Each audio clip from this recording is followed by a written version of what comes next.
Good morning, Twitch.tv. Good morning to YouTube as well. And of course, good morning, Mini Motorways. Let's go to Munich for today's daily challenge. We will get no traffic lights, and we will have buildings appearing directly adjacent to destinations. That'll be fine. Always a good time when you start off with a bridge. Let's get these cars going. Good morning, Sunflare Space. Sunflare Space was not here first. That honor goes to Shotgun Splicer. Good morning, Shotgun Splicer. Say that with a nice little Justin Roberts introducing John Moxley type of tone in your voice. Shotgun Splicer.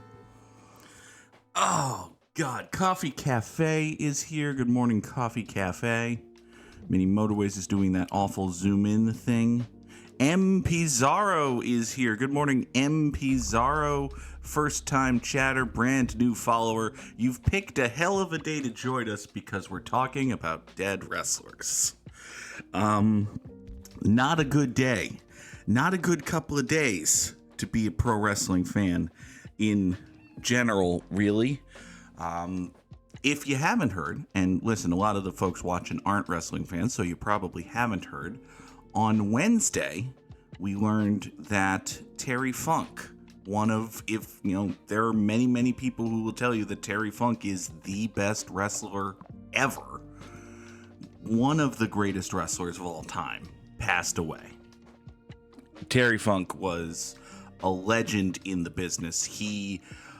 Terry Funk was he was using a gimmick that he referred to as middle-aged and crazy in the 1980s.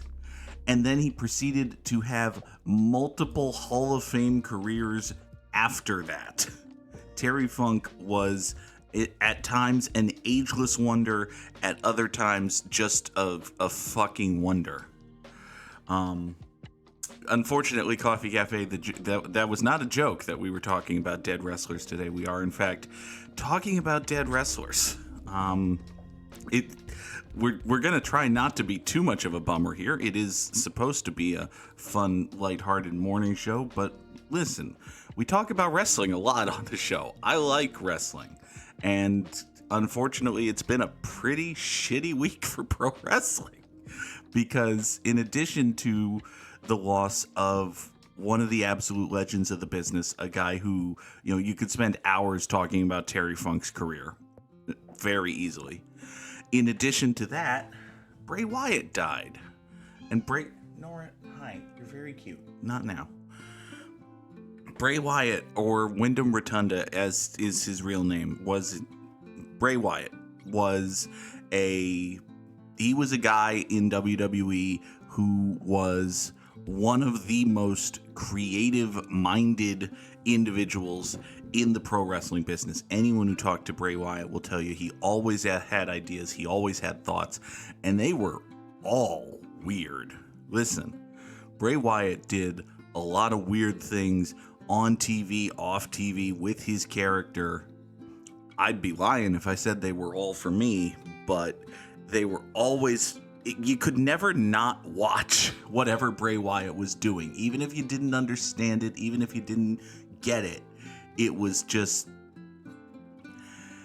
he was a tremendously creative dude, and the original Bray Wyatt gimmick, if you've never seen WWE or you never saw Bray Wyatt, the original gimmick of this deep southern swamp cult leader, I think there was lightning in a bottle there. That was a really, really entertaining and compelling persona, and I think there was a lot of juice there, and stuff happened. And listen,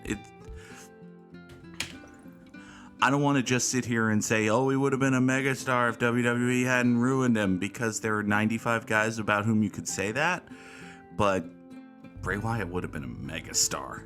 Bray Wyatt was a huge star. He turned himself into one of the most over guys in WWE, one of the biggest merchandise movers.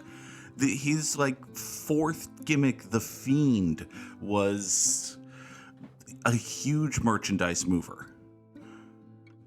That original one, the cult leader, man, I thought he had a chance to be the next Undertaker. And it turns out there's not going to be a next Undertaker because they don't want there to be a next Undertaker. But he was just... I listen, at one time, one of his gigs was he was hosting a very creepy TV show, and he was the sketchiest Mr. Rogers ever. It was weird. It was strange. It was compelling. There were the Firefly Funhouse match with John Cena at one WrestleMania. To call it a match is not to do it justice, but it was exceedingly entertaining, I'll tell you that.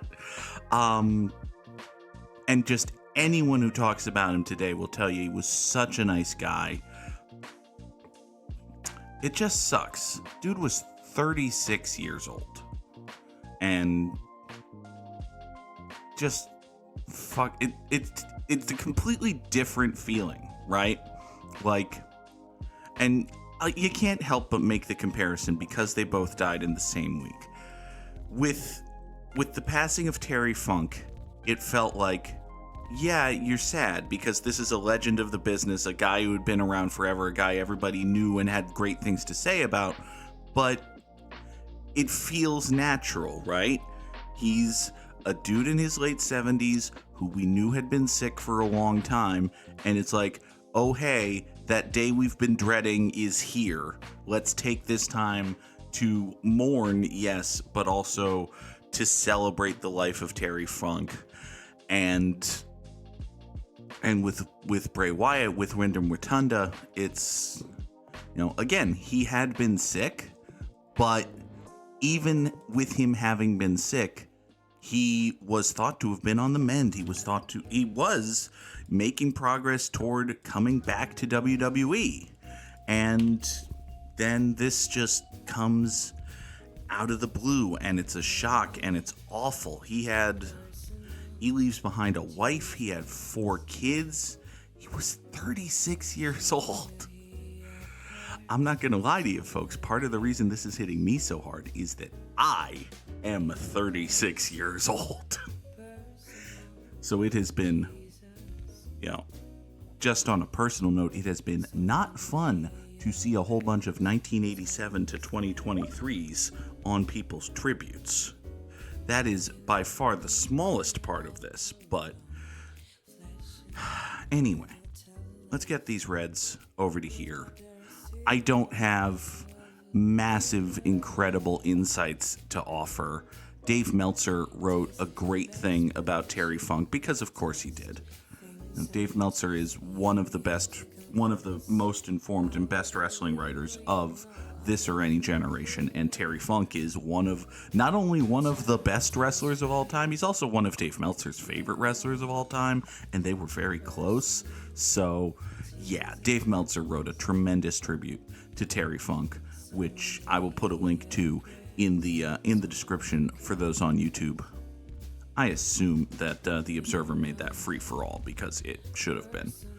Let's get these greens up over to here. We've got another set of green businesses down this way. You can... Here, why don't we do this and we'll cut you there. These yellows are being an annoyance as well. You can actually cut up this way. Go here. Boom. No. Let's go diagonal this way. Up to here. And take that bridge, make sure this green gets satisfied. Okay. So you have 2 yellows right here. These reds are coming out here, servicing this business. That's mostly fine. Coffee Cafe wanted a treat for Nora, which I did not do right at that very moment, but come here. All right. Where the hell did that cat go? Nora. Oh, found her. Hi. Hello. Come here. Oh, you're a good kitty.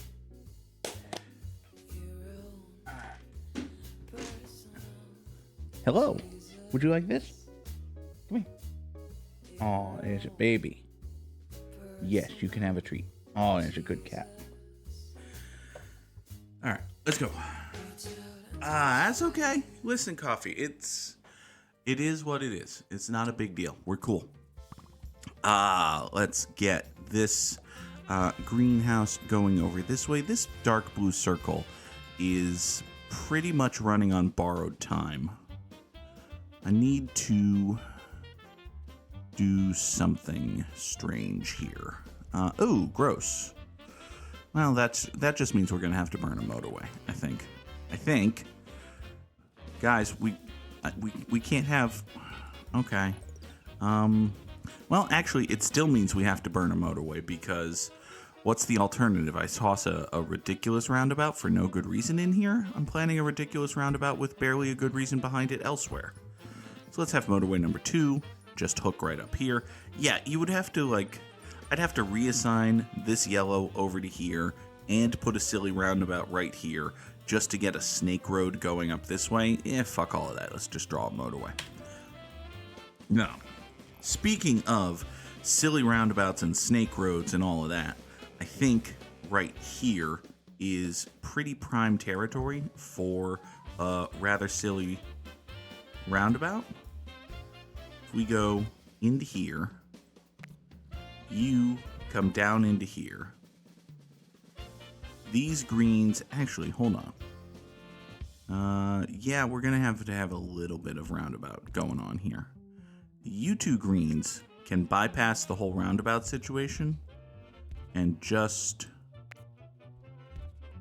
come up here, and we'll just have you swing down in that way, and you go off there. Okay. So we have a roundabout coming in here. Boop, boop. We've got 3 greens that wind up over here. We've got 1, 2, 3 greens that wind up over here. And now, in addition to these 2 dark blues going down here, we've got these 3 dark blues who all wind up down here. Okay. So yeah, this is a roundabout with a bunch of weird colors going into it, but it only has 2 ultimate destinations. I think that's basically fine. I think that's okay. You are a circle, which is actually going to work out just fine because we've already got replacements for the yellow guys who I'm assigning to you. So now we have 4 coming straight up into this parking lot. That'll be okay. And as they keep spawning over here, we can just keep reassigning over here like so. Like now we have 6. And let's keep it at 6. We have 6 yellows going over that away. Give me another bridge. Bridges are useful and helpful and good. Fuck it, we'll make it 7. Now we have 7 yellows going into... Yeah, we have 7 yellows going into this circle, 3 yellows going up to this square, 4 yellows going up to that square. Something has just turned into a round boy. Who just turned into a circle? Who just went circular? I have no idea. Was it this guy?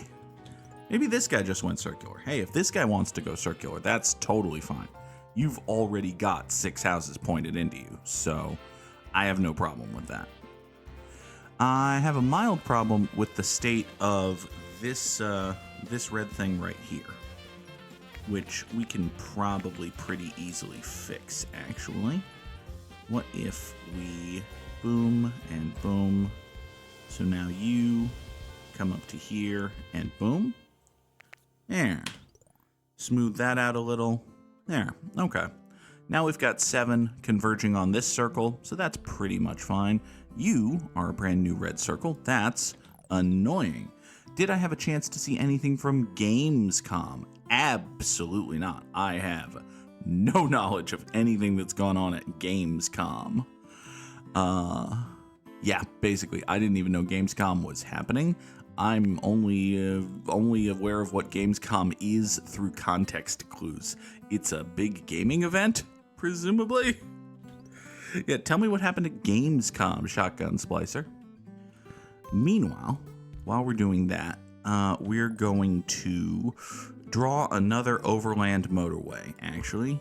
Motorway number 3 is going to come up here and service that red business. You point there. So we've got these 4 and these 3 coming in over to here. You are a green guy. That is basically fine. Let's see here. We need to pull... I think we need to pull some of the greens from here over and down that way. Actually, you know what? We've got these 3 greens right here. These 3 greens can swing in that way and do this. These greens over here, boop and boop, can come all the way down here. That should be fine. Ooh, I like the idea of greens spawning on this eastern landmass. Yeah. All right, tons of game announcements, some Mud Runner and RoboCop games. That looks like fun. Should be a good time. Let's take a motorway. Speaking of games and the announcements thereof, we're getting pretty close to the idea of having a new Tuesday and possibly even Thursday game. Like, I think we're going into the final dungeon in Final Fantasy VI this coming Tuesday. Like, this Tuesday, I expect to be the last FF6 stream. And also, as I recall, we're getting close to the end of Detroit Become Human. I feel like we're 65-70% of the way through DBH, so gonna be time for probably 2 new stream games. So let's, keep an eye on what's out there, what we might want to do. I might run a couple of polls. We've talked about that in the past. Also, AEW Fight Forever just released a new Stadium Stampede mode, which is supposed to be like a big massive battle royale type thing taking place in a fictitious version of the Jaguars Stadium. So listen, anytime you get a chance to ride a horse and throw a flaming gasoline barrel at someone in a wrestling game, you should at least explore that. So I'm going to explore that, and listen, I think here's the deal. I'm going to play at least one Stadium Stampede offline just to make sure it, works and doesn't, completely suck. And if it works and doesn't completely suck, we might do some Stadium Stampede on stream, because that seems like fun. You come over to here. We'll get these 2 dark blues to hop on motorway number 4 and go off that away. That should be completely and totally fine. Here, a 3rd blue for that situation. You have just gone circular. I really don't like that proposition, but there's precious little I can do about it. So, we've got these 3 light blues right here. Can these 3 light blues do anything to help with this other than just hop on a motorway? Just hop on a motorway feels like such a lazy answer, but it might be the one with which I go. Actually, you know what? Let's do something weirder and worse. Let's send all of y'all up into this little roundabout, right? You 2. You come into this roundabout. The greens slither down here. The light blues will come out of here and just use a dinky little bridge. Use a dinky little bridge and approach this business from the north. So now we get these 3 and these 2 down here. Sonny, I am very glad to hear about the positive development in your Orange Kitty situation. Having all of the cat's weights on 2 little Pete's on your foot, it hurts. It's not great. It's suboptimal. All right, you pop down this way, swing around over to here. Coffee Cafe says if green goes down, light blue can just nick the driveway of one dark blue house. So if green comes this way, you mean? Like if all of these greens were to just swing down here and then get in up here, all of these light blues could just boop, boop, boop themselves up over to here? I mean, you're not wrong. They definitely could. Given that I've already got this green situation, I don't really want to redraw it. I don't think you're wrong. I also don't think it's a massive improvement over what I've got. Granted, what I've got involves a semi-needless roundabout and a pointless dinky little bridge. but it's gonna be fine. Speaking of gonna be fine, hey look, yellow guys. Yellow houses over here, already not doing nothing, suddenly about to do something. You'll swing out this way. I am out of road. Huh. Didn't expect to be out of road. Yeah, we'll just draw that for now. And listen, the rest of this, I could borrow road from these blue guys, but I've got motorway number 5. So we're just going to have motorway number 5 ferry these folks up here. Everything else is going to have to be okay for a while. That's just, you're going to have to be okay for a minute. I realize that we've got reds piling up and greens in bad situations, and this business not great, but we're just going to have to roll with it for a day. It'll be fine.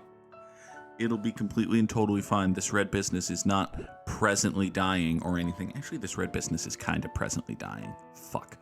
Okay, well, listen, these yellows will be fine if we abandon them. So, let's take these broken wings. No, let's point.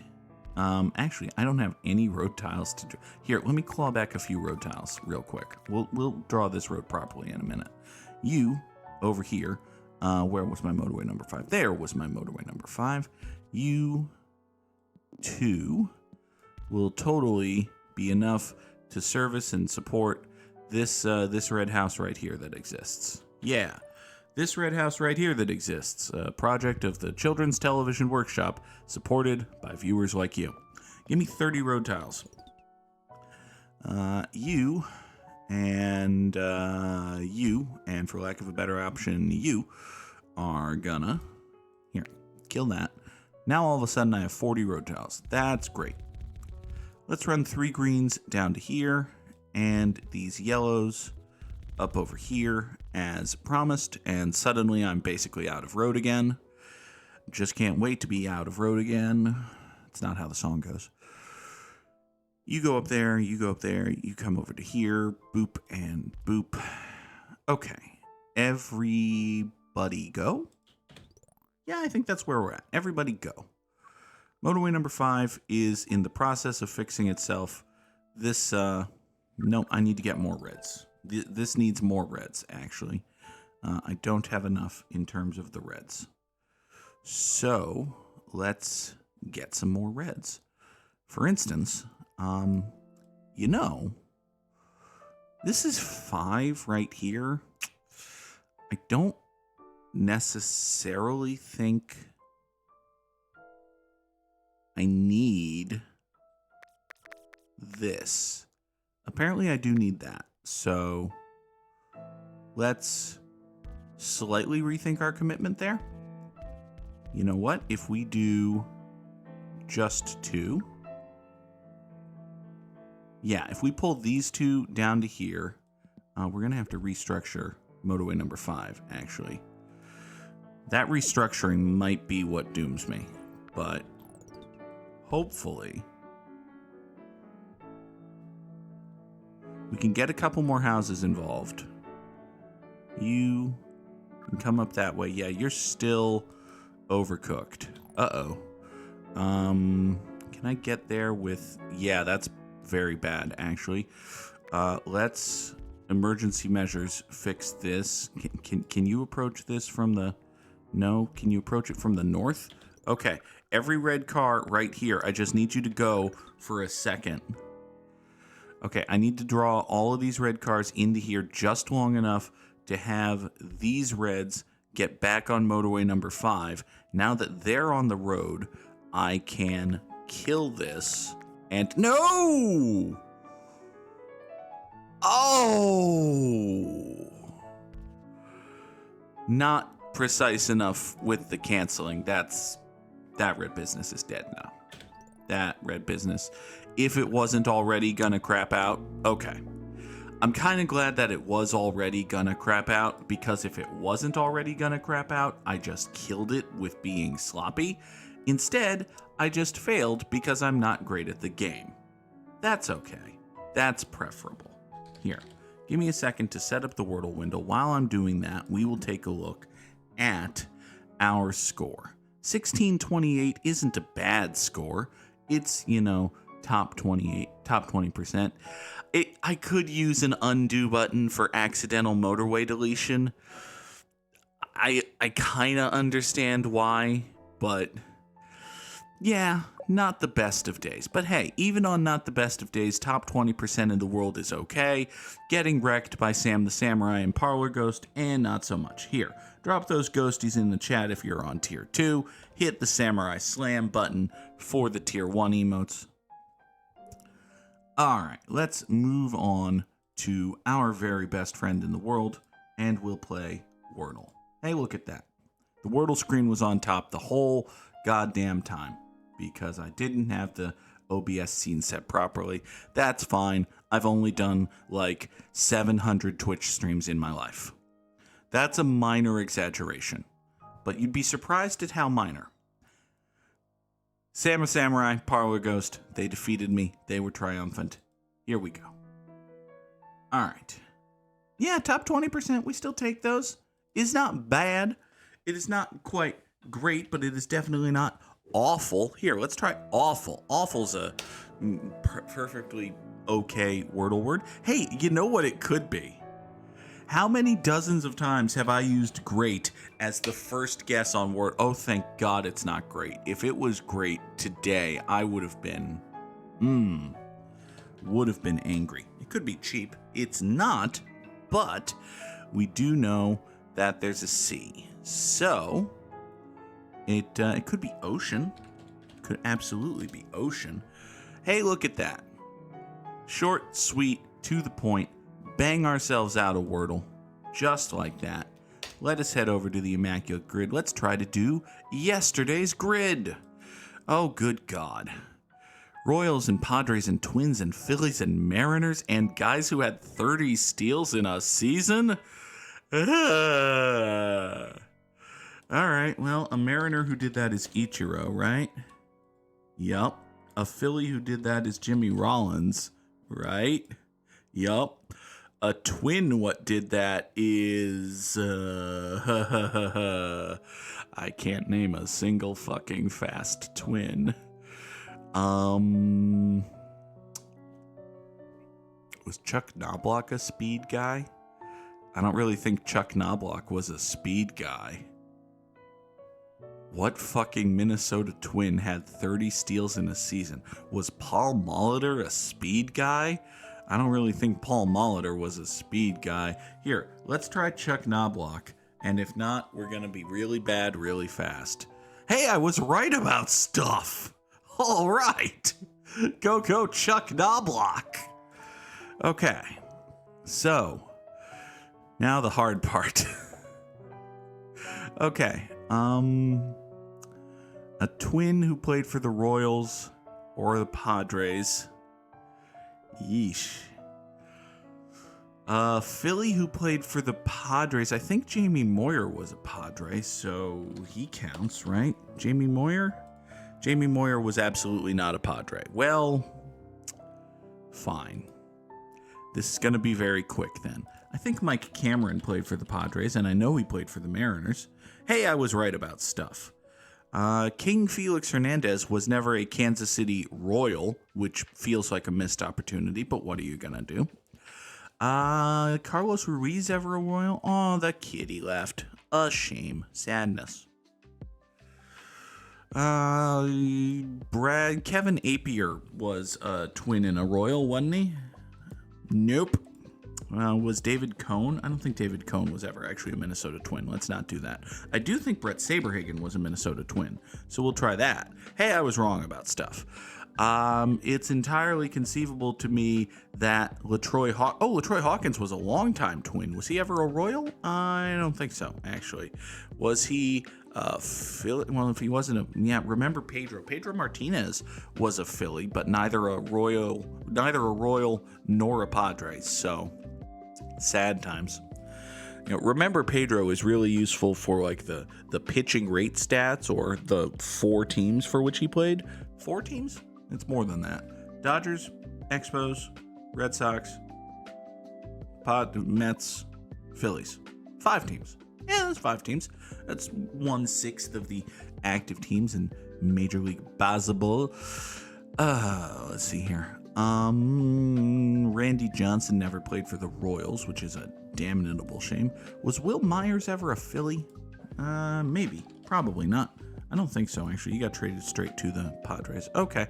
And let's just round out this horrible nonsense sauce by speculating that perhaps, I know Carlos Beltran was never a Mariner, and I know Ken Griffey Jr. was never a Royal, so those are silly guesses. Mike Sweeney is a slightly less silly guess. Mike Sweeney was totally a Mariner. He totally was a Mariner. Hey, I got 5. Hooray! I hit the exact average score. Okay. There have only been 21 Twins with a 15 Mariners. That's barely fair. Okay. Most popular Twin and Royal is Michael A. Taylor. Okay. I guess. Yeah, sure. Yeah, let's remember Nelson Cruz, the San Diego Padre. Okay, listen, baseball is hard or something. I don't know. 5 out of 9 is, well, we'll have to take it. All right, folks, I will be back on Twitch maybe tonight with Fight Forever. That's a possibility. Definitely today on YouTube, there's a new episode of Final Fantasy VI. Monday morning, we'll be back with Good Morning Mini Motorways. And until then, who knows? Thank you for watching, everybody. Sorry for the downer episode, but hey, sometimes sad things happen, and you gotta talk about them, because there's a microphone in your face. You did this to yourself. What was I talking about? Have a good day, everybody. Bye-bye.